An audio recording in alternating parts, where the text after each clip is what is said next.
오늘의 첫 번째 안랭킹은 화천대유 누구 겁니까?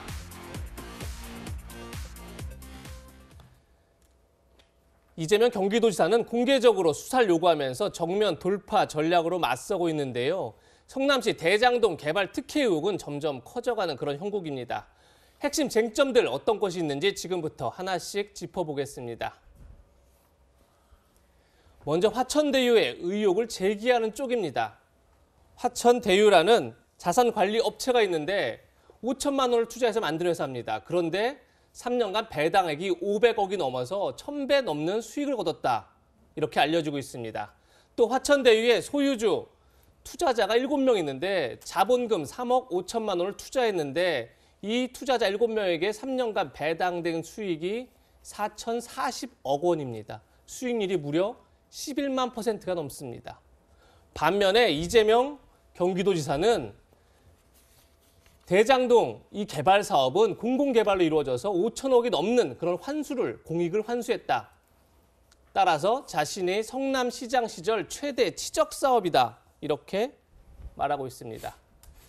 야당에서는 화천대유란 자산관리업체 한 곳이 이렇게 거액을 벌어들인 배경에 이 지사가 관여하지 않았느냐 이런 의구심을 떨치지 못하고 있는데요. 야당의 질문은 이겁니다. 왜 5천만 원짜리 개인 투자가에게 천문학적 수익을 안겨준 것입니까? 그러고도 떳떳하다고 우겨대는 배짱은 더 이상 자신의 문제를 파헤치지 말라는 겁박입니다. 다시 한번 묻습니다. 화천대유 누구 겁니까? 화천대유 누구 겁니까? 야당은 이렇게 묻고 있는데 이재명 지사는 전혀 모르는 회사다 이렇게 맞서고 있죠. 정혁진 변호사님, 지금까지 제기된 의혹들을 좀 간략하게 정리를 해주시죠. 일단은 제가 봤을 때 왜 이런 방식의 개발을 하게 됐는가. 지금 와서 보니까 그 이 지사가 이게 치적이라고 이야기를 해서 다들 그런 줄 알았는데 뒤에 이런 일이 있었던 거죠. 그다음에 시행사로 왜 성남의들이 선정이 됐는가. 그 절차가 또 의심스럽거든요. 예. 왜냐하면 금방 뭐 제대로 된 회사인가 싶은데 그 성남의들이 선정이 됐고 그다음에 어떻게 화천대유와 관련된 사람들에게 4천억이 넘는 어마어마한 이익이 귀속될 수 있게끔 되었는가. 이런 플랜을 과연 누가 짰는가. 이런 부분들이 의혹이고 조금 전에 이 지사가 자기는 모르는 일이다라고 했는데 사실은 모를 수가 없었거든요. 왜냐하면 가장 중요한 본인의 재판에 있어서 화천대유가 핵심적이지는 않지만 그래도 중요한 그 혐의 중에 하나였기 때문에 기소된 사항 중에 하나였기 때문에 그것을 과연 모를 수가 있었을까 그런 의문이 드는데 지금에 와가지고 이렇게 발뺌을 하시는 이유도 조금 의문이 든다 이렇게 생각이 됩니다. 네, 정 변호사님 이어서 또 논란이 되고 있는 점 한 가지 더 질문을 드리면 이 화천대유라는 작은 규모의 회사에 굉장히 이 거물급 법조계 인사들이 여러 참여한 것으로 확인이 됐다 이런 보도들이 쏟아지고 있는데 일단 어떤 인사들이 참여했는지 좀 소개해 주세요. 일단은 직원 수는 한 10대 명 된다니까 작아 보이지만 매출액은 뭐 수천억 되니까 작은 규모 회사라고 보기도 좀 어려워요. 제가 봤을 때. 제일 의심이 되는 분은 박영수 전 특검이죠. 왜냐하면 본인이 고문을 맡았고 그 딸이 회계사라고 하는데 직원이었고 또 이렇게 잘 드러나지는 않았는데 박영수 고문이 혼자 변호사를 한 게 아니고 로펌을 하고 있거든요. 네. 그 로펌 변호사 중에 2명이 아주 핵심적인 임원 역할을 하고 있습니다. 그러니까 박영수 특검이 가장 크게 연관이 되어 있는 것으로 전 판단이 되고 그다음 두 번째는 이제 곽상도 의원 아들이 거기에서 근무를 했다고 하니까 이제 곽상도 의원도 문제가 될 수 있을 것 같고 그다음에 최근에 새로 드러난 사실이 강찬우 변호사입니다. 왜냐하면 화천대유가 세워진 때가 2015년 2월인가 그랬던 것 같은데 그다음에 그 공사가 시작이 됐을 때 그때 수원지검장이 누구였느냐? 강찬우 변호사였거든요. 네. 그래서 굳이 그때 검사장을 하셨던 분을 고문으로 모셨을 리가 있을까? 그다음에 그때 내가 검사장이었는데 저런 회사에 굳이 내가 고문을 할 필요가 있었을까? 그런 의문이 들고 마지막으로 가장 큰 의혹은 역시 권순일 전 대법관이 아닐까 싶습니다. 왜냐하면 권 전 대법관이 이 지사의 무죄 판결이 성립되는데 결정적인 역할을 하셨고 그다음에 그럼에도 불구하고 대법관 마치고 몇 달 뒤에 한두 달 뒤에 그 고문으로 들어갔기 때문에 과연 저게 적절한 처신인가 그런 생각도 사실 듭니다. 네, 김 교수님 덧붙여 질문 드리면 앞서 네. 변호사님께서 설명하신 대로 굉장히 거물급 인사들이 참여가 돼 있네요. 이 부분은 어떻게 평가하세요? 그러니까 지금 국민들 입장에서 보면 뭔가가 의혹투성이가 계속 하나씩 나오기 시작하는 건데요. 우선 아까 말씀하신 것처럼 이 화천대유 의혹에 대해서 가장 국민들이 이해 못하는 것은 이재명 지사가 당시 성남시장 시절에 최대의 치적이었고 민간 업자에게 개발이익이 갈 것을 오히려 성남 시민에게 돌려주는 공공이익으로 환수했다는 자랑입니다. 저는 그 부분도 일리가 있어 보입니다. 왜냐하면 민간업자 가지 않고 성남도시개발공사가 주로 했기 때문에 5천억 원의 수익을 성남시가 챙겼다는 거거든요. 잘했다고 생각이 됩니다. 근데 국민들이 인구가 한 100만 정도 되는데 인구 100만의 성남 시민에게 5천억 원을 성남도시개발공사가 가져간 건 맞는데 그 뒤로는 몰랐는데 7명이 또 4천억 원을 가져간 구조가 있었다는 거예요. 그러니까 100만 명이 5천억 원 가져간 것을 성남시장 이재명 지사가 자랑하는 건 좋은데 그러면 본인은 7명이라는 특정 민간업자에게 4천억 원이라고 가는 그 사업 프레임을 어떻게 짰는지에 대해서 설명을 해야 되는 겁니다. 네. 그게 과연 공공이익 환수입니까? 특정 업자에게 몰아주기죠. 뭐 이런 이야기 말씀드리기 좀 그렇습니다만 요즘에 조폭도 굉장히 합법적으로 장사를 합니다. 계약서 쓰는 거거든요. 그러면 화천대유라고 하는 것과 성남도시개발공사의 그런 사업 협약서를 그런 내용을 담게 된 것을 이 지사가 몰랐느냐? 몰랐다면 그것을 주도한 사람이 누구냐? 도시개발공사의 본부장은 누구냐? 왜 그런 말도 안 되는 부당한 그 계약서를 썼느냐에 대해서 밝혀야 되고 그것도 몰랐다고 한다면 최소한 이 지사가 지금은 죄송하다고 해야 됩니다. 알고 봤더니 공공개발이 아니었습니다. 정말 죄송합니다. 성남 시민에게 정말 죄송합니다. 잘못을 인정해야죠. 저는 그게 중요하고요. 지금 앵커께서 질문하신 것처럼 그 심상치 않은 의혹 덩어리에 거기 화천대유라는 10몇 명 되지 않은 회사에 정말 거물급 한 분은 대법관, 한 분은 지검장, 한 분은 헌법재판소 출신 분들 이런 분들이 나와가지고 쟁쟁한 분들이 고문 변호사로 고문으로 들어있단 말입니다. 저게 도대체 어떻게 가능했을까? 물론 이야기는 그걸 주도했던 김모 씨라고 하는 언론인이 법조를 출입했기 때문에 개인적 인연이 있다고 합니다만 그럼에도 불구하고 이재명 지사의 당시 공직선거법상의 허위사실 유포에 관한 문제가 기소가 됐었고 이게 대법원에서 무죄 판결 났기 때문에 그와 다 관련된 분들이잖아요. 그러니까 당연히 의혹의 눈초리를 가질 수밖에 없다. 거기에 해명을 해야 된다고 생각합니다. 예, 뭐 조금 전에 조폭 발언은 뭐 화천대유를 염두에 둔 발언은 아니고 예, 일반적인 여과는 얘기라는 제가 보고 말씀드린 겁니다. 예, 예. 다시 한번 말씀드리고요. 조금 전에 정혁진 변호사 얘기한 것처럼 화천대유에 참여한 인물 중에 가장 주목받는 인물은 역시 권순일 전 대법관입니다. 이재명 지사가 허위사실 공표 사건에서 최종 대법원 무죄를 선고받을 때 주요한 역할을 했다 이렇게 지금 알려지고 있는데요. 그렇다 보니 국민의힘에서는 이런 주장까지 나옵니다. 김기현 원내대표는 권순일 전 대법관이 무죄 판결을 대가로 금전적 이익을 취했다면 재판 거래가 될 수 있다. 이렇게까지 얘기하고 있습니다. 물론 권순일 전 대법관은 이렇게 해명하고 있습니다. 화천대유라는 회사가 이재명 지사와 관련이 있는지 전혀 몰랐다. 알았다면 고문을 수락하지 않았을 것이다. 이렇게 지금 해명을 하고 있는데요. 네. 하지만 의혹은 더 커지고 있습니다. 왜냐하면 2심 판결문에도 화천대유가 3번, 성남의 뜰이 17번 등장한다고 합니다.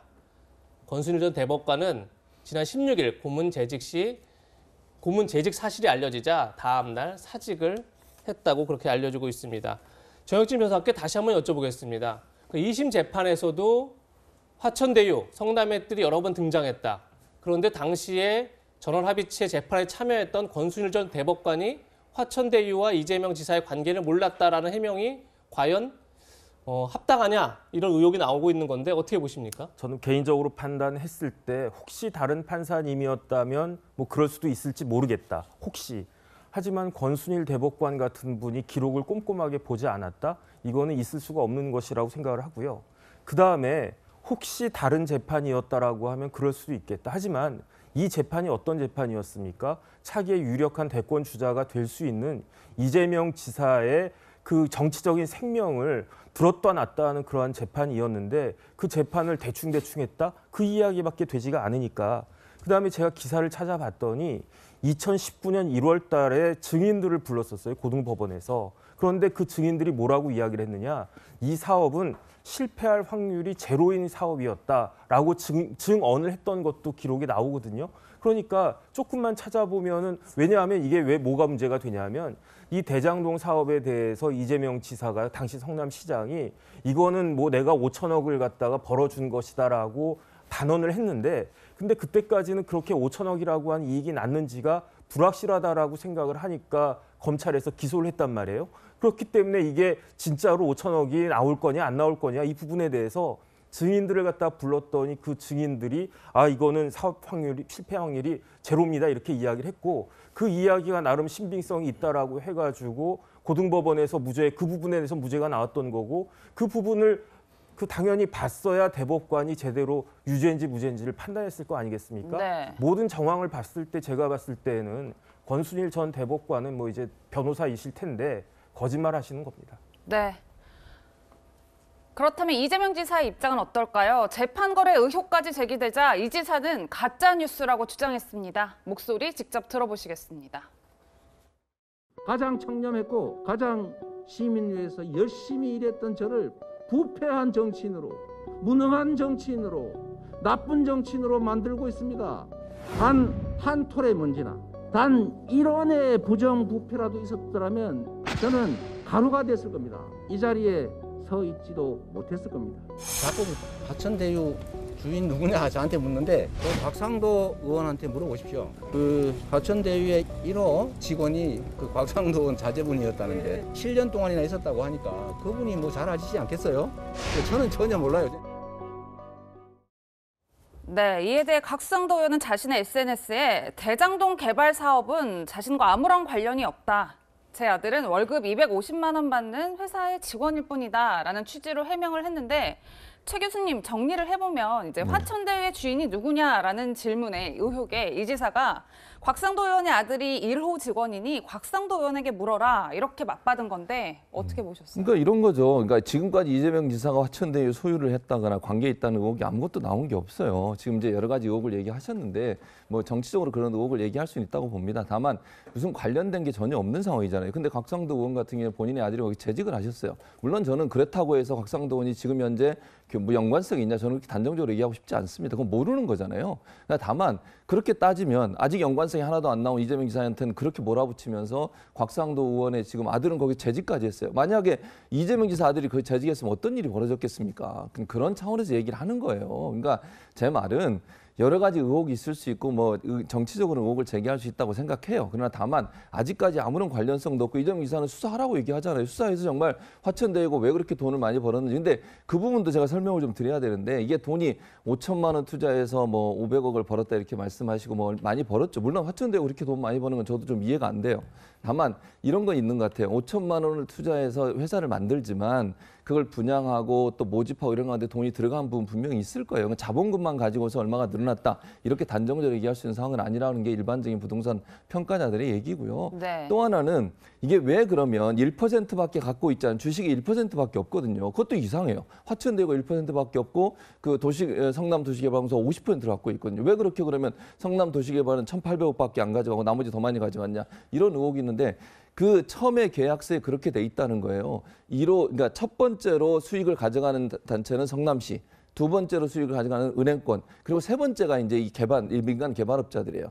근데 이제 그 당시에는 물론 이제 그 정익진 변호사는 그렇게 금싸라기 땅이라고 그랬지만 투자할 당시에는 위험성이 좀 있었던 걸로 알려지고 있어요. 그 땅이. 그러니까 땅이 개발해서 돈이 남을지 안 남을지는 아무도 모르는 거잖아요. 물론 뭐 전망을 해서 그 땅이 투자 가치가 있으면 투자를 하겠지만 그래서 성남시에서 먼저 수익이 나면 1,800억 성남시가 먼저 가져간다. 만약에 그럼 위험을 부담을 떠안았어야 되는 거잖아요. 그래서 1,800억을 가져간 거예요, 일단.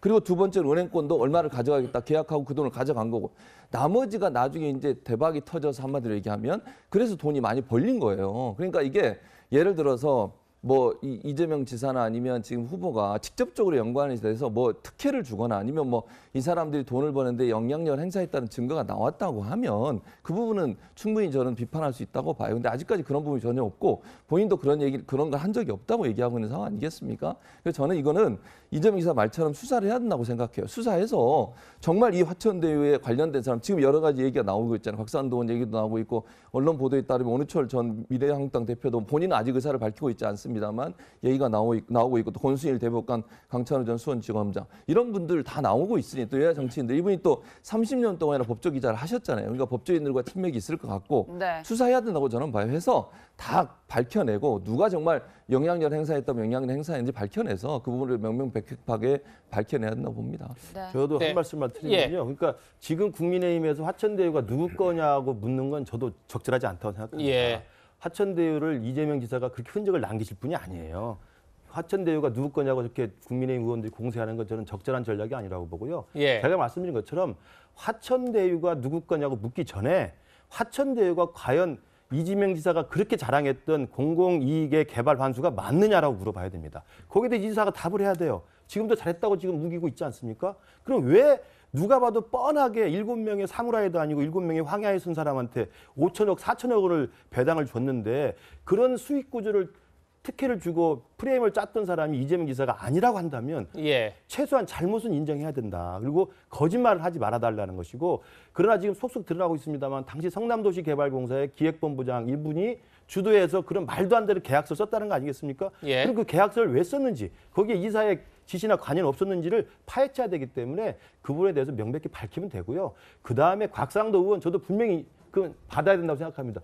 만약에 취업 청탁이 있었거나 뭐 아들의 어떤 그 취직에 대해서 특혜가 있었다고 한다면 당연히 책임을 져야죠. 그건 당연히 책임져야 되는 거고. 그러나 한부비리 있을 때 정태수 회장이 한부비리를 해서 돈을 받지 그 직원이 월급 250만 받았다고 한부비리 주범이 되는 건 아니죠. 그러니까 예. 곽상도 의원의 아들도 취업 특혜가 있으면 마땅히 책임을 지고 그러나 저 엄청난 7명의 황야의 7인들이 4천억 원을 챙긴 저 사건에 대해서 이재명 지사가 관여한 게 나오면 그 정치적 책임뿐만 아니라 사퇴를 해야 됩니다. 그러니까 그 말씀 네. 전적으로 동의해요. 제가 그래서 말씀드린 그러니까. 거예요. 국민의힘을 네. 제가 바꾸도록 이야기할게요. 그러니까요. 제 말이 그 말이에요. 그러니까 수사를 해서 예. 문제가 있으면 거기다 책임을 지게 하는 거예요. 그리고 예. 천화동의 1호에서 7호도 사실 어제 이제 모바 언론사에서 누가 소유하고 있는지 다 밝혔어요. 예, 예. 대체적으로 다 그 김모 씨라는 분의 개인적으로 친분이 있는 분이나 가족들이에요.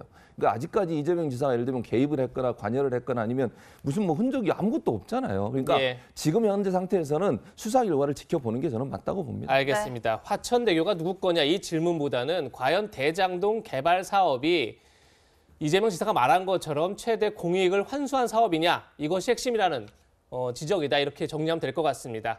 지금 말씀하시는 것처럼 야당뿐 아니라 여권 내에서도 대장동 개발 특혜 의혹에 대한 진실 규명이 필요하다 이런 목소리가 나오고 있습니다. 함께 들어보시죠. 저런 수익률이 과연 가능하냐라고 하는 것에 대해서 우리 총리님께서 좀 어떤 느낌을 가지고 계신지. 그래서 뭐 제가 뭐 이런 내용을 잘 몰라서 그렇겠습니다만 조금 상식적이지는 않다. 김부겸 총리께서도 말씀하셨듯이 상식적이지 않다라는 느낌을 국민들도 많이 갖고 계시는 것 같습니다. 그래서 국민들도 의아해하고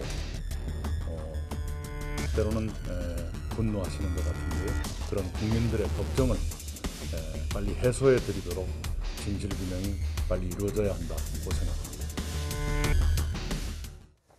네, 이낙연 전 대표 그리고 앞서 김부겸 총리 상식적이지 않다 약간 이런 이제 의견을 밝혔는데 따라서 진실 규명이 빨리 이루어져야 한다. 조금 전에 최진봉 교수를 강조했었는데요. 정영진 변호사님, 네. 최근 보도를 보니까 경찰이 화천대유 소유주 자금 흐름을 내사 중이다 이런 지금 보도가 나왔어요. 그렇다고 하면 화천대유 의혹에 대해서 지금 나오고 있는 의혹에 대해서 경찰이 수사에 들어갔다 이렇게 봐도 될까요? 일단 내사 중이니까 이걸 정식 사건으로 입건을 하면 수사가 되는 것이겠죠. 그런데 누가 봐도 이상하니까 예컨대 5천만 원을 넣었는데 577억 그렇게 되면 1000배 10만 %의 그 이익을 본 것인데 여기서 끝난 게 아니고 SK증권 특금까지 포함하면 4천억 그다음에 개발 이익까지 하면 6천억이 넘어가니까 그렇게 되면은 이거는 뭐 거의 뭐 진짜로 뭐 만 배가 되는 건지 뭐 몇 배가 되는 건지 모르겠는데 이런 식의 스트럭처를 누가 어떠한 근거로 짰느냐가 사실 제가 봤을 때 중요한 것 같습니다. 왜냐하면 이게 성남도시개발공사가 성남의뜰에 그 50% 플러스 1주를 더 가지고 있거든요. 그러니까 이 성남의뜰을 성남도시개발공사가 자기 마음대로 할 수 있다는 그런 뜻이에요. 그런데 우선적으로 1,800억을 지금 최진봉 교수님 말씀하신 것처럼 회수한 그런 그 우선권을 줬기 때문에 그 후순위인 그 화천 그 대유 같은 데다가 조금 더 준다고 해도 제가 봤을 때 25분의 1밖에 안 되니까 1,800억에 25분의 1이면 36억이거든요. 후순위니까 조금 더 이렇게 많이 받아갈 수 있도록 해라. 그래서 한 서너 배 받아가 봤자 100억, 200억 정도 그 남으면 이게 적절한 스트럭처가 아닐까 싶은데 무려 거기에다가 뭐 수백억, 수천억의 돈이 그 남을 수 있도록 되어 있었다라고 하는 것은 누가 봐도 의혹이 있는 것이니까 이 부분에 대해서 빨리 경찰이 정식으로 입건을 해가지고 수사를 해서 의혹을 밝히고 국민들의 그 의문점을 밝혀주셨으면 좋겠습니다. 네. 이 의혹을 두고 이재명 캠프와 이낙연 캠프는 대리전을 펼치고 있습니다. 목소리 이어서 들어보시겠습니다. 우리가 MB 때 이명박 대통령 때 그걸 봤습니다. 능력 있는 사람이니까 도덕적으로 좀 문제가 있더라도 눈 감고 가자. 능력을 보고 가자. 결국 예. 어떻게 됐습니까? MB는 지금 감옥에 있습니다. 이걸 그냥 되풀이해야 되겠습니까? 나는 이건 정말 위험한 일이라 생각합니다. MB는 뇌물수수 횡령 이렇게 해서 구속된 아주 부정부패한 분 아닙니까? 아무런 흥결이 없는 우리 당의 후보를 비교하는 것은 있을 수 없는 일이라고 생각하고요. 이건 예. 도를 지나쳐도 너무 지나친 말씀입니다. 정말 옳지 않은 말이다. 최진봉 교수님, 양쪽의 설전이 굉장히 지금 뜨거운데 아마도 이게 추석 직후에 있을 호남 대전이라고 흔히 부르죠. 호남에서 있을 순회 경선과 밀접한 관련이 있어 보입니다. 그렇죠. 왜냐하면 예. 호남 경선에서 만약 이낙연 후보가 이걸 추격을 못하면 사실은 경선이 상당히 어려워져요. 그러니까 대세론이 굳혀진 상황에서 호남에서까지도 만약에 패배하게 되면요, 이낙연 후보는 엄청난 이제 어려움을 당하게 되는 거거든요. 그렇기 때문에 어찌 보면 정말 사활을 걸고서 저는 이제 추격하고 있다고 생각을 해요. 그래서 이낙연 후보 입장에서는 이 부분 어떤 문제든 문제를 부각시켜서 이 문제로 좀 지지율을 떨어뜨려야 되는 상대 후보인 이재명 후보를 그런 상황이고, 이재명 후보 입장에서는 대세론을 굳혀서 호남에서 승리해서 쭉 그냥 결선 안 하고 한 번에 끝내려고 하는 전략을 세우고 있기 때문에 그래서 이렇게 이제 싸울 수밖에 없다고 저는 봅니다. 다만 이제 중요한 것은 너무 같은 민주당이잖아요. 민주당에서 너무 상대방에게 상처를 주면 나중에 야당 후보와의 본선에 가서 상당히 큰 어려움을 당할 수도 있다는 점도 기억하셔야 돼요. 이 화천 대유가 이 논란이 좀 그 호남 대전에 영향을 미칠 걸로 보이세요? 이 부분은 저는 아직까지는 그렇게 크게 영향을 미칠 거는 보지 않습니다. 왜냐하면 증거가 아무것도 나온 게 없는 상태에서 이제 공방만 있는 상황이잖아요. 그래서 이게 제한적으로 영향을 미칠 가능성이 있다는 생각이 들어요. 물론 영향을 전혀 안 미친다고 보기는 어려워요. 왜냐하면 부동산이라는 문제가 끼어 있어서 영향을 미치긴 하겠지만 네. 결정적인 영향을 미치지 않을 거다. 왜냐하면 증거가 나타났다거나 아니면 이재명 지사와 연관성이 있다는 뭐가 있다고 하면 이건 정말 큰 파급력이 있지만 아직까지 그런 부분이 없기 때문에 영향을 미치긴 하겠지만 제한적으로 미칠 가능성이 있다고 봅니다. 네. 대선 전국의 또 하나의 최대 이슈가 있죠. 바로 고발 사주 의혹인데 두 번째 한랭킹에서 만나보시죠.